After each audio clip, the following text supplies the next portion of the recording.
Sobat Kairos yang dikasihi Yesus Kristus, salam sehat dan salam sukacita untuk kita semua.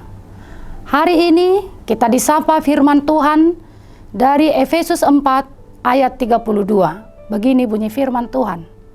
Tetapi hendaklah kamu ramah seorang terhadap yang lain, penuh kasih mesra dan saling mengampuni, sebagaimana Allah di dalam Kristus telah mengampuni kamu.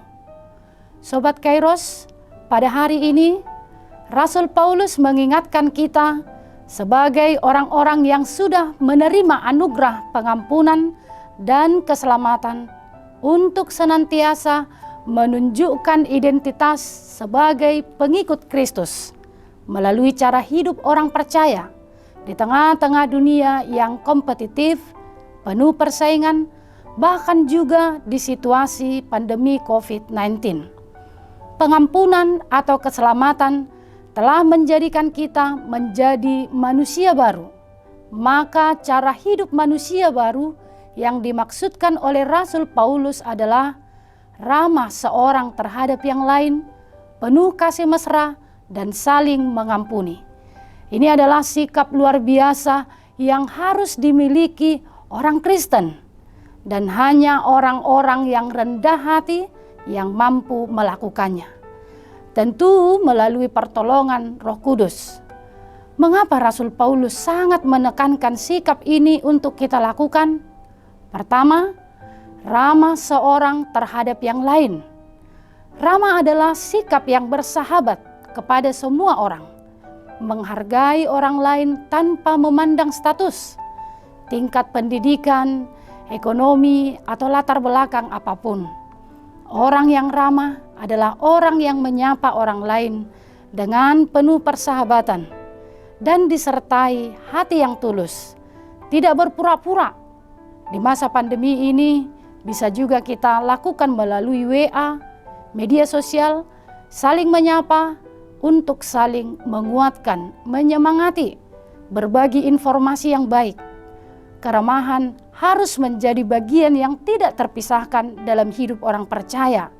Karena melalui sikap ini, kita menjadi saluran kasih Kristus bagi orang lain, sehingga mereka mengalami perjumpaan dengan Kristus melalui kehidupan kita.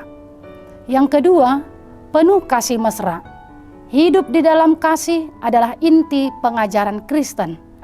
Karena Allah sudah terlebih dahulu menunjukkan kasih-Nya melalui pengorbanan Yesus Kristus di kayu salib. Tentu sikap ini harus kita teladani dan kita wujudkan kepada orang-orang di sekitar kita. Kita bangun kasih mesra, yaitu kasih yang memahami orang lain, peduli terhadap orang lain, secara khusus di tengah perekonomian yang merosot, semakin banyak pengangguran, semakin banyak orang-orang yang miskin menderita terpapar COVID. Kita terpanggil mewujudkan kasih mesra kepada orang-orang di sekitar kita. Yang ketiga, saling mengampuni. Mengampuni adalah membalas kejahatan dengan kebaikan. Ini adalah sikap yang tidak mudah untuk kita lakukan. Sikap yang membutuhkan pengorbanan, menanggalkan ego, merendahkan diri.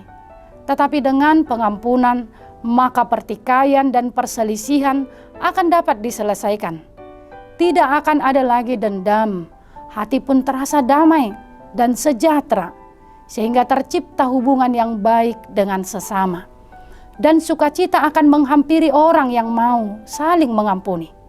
Ada banyak keluarga yang bertikai antara suami istri, antara orang tua dan anak-anak, atau mungkin dengan tetangga, dengan teman kerja.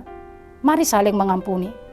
Tidak ada suami yang sempurna, tidak ada istri yang sempurna, tidak ada anak-anak yang sempurna, tidak ada saudara yang sempurna, tidak ada manusia yang sempurna. Kita dipanggil untuk saling mengampuni dalam keterbatasan kita. Itu yang Tuhan mau, dan di sanalah sejahtera, berkat Tuhan dicurahkan sebagaimana tertulis dalam Mazmur 133. Bagaimana kita mewujudkan sikap yang diajarkan Rasul Paulus ini? Hanya dengan pertolongan Roh Kudus yang memampukan kita menanggalkan kesombongan, menjadi pribadi yang penuh cinta kasih, Mari kita minta kekuatan kepadanya. Selamat beraktivitas Sobat Kairos, tetap semangat dan ikuti protokol kesehatan. Tuhan Yesus memberkati kita. Amin.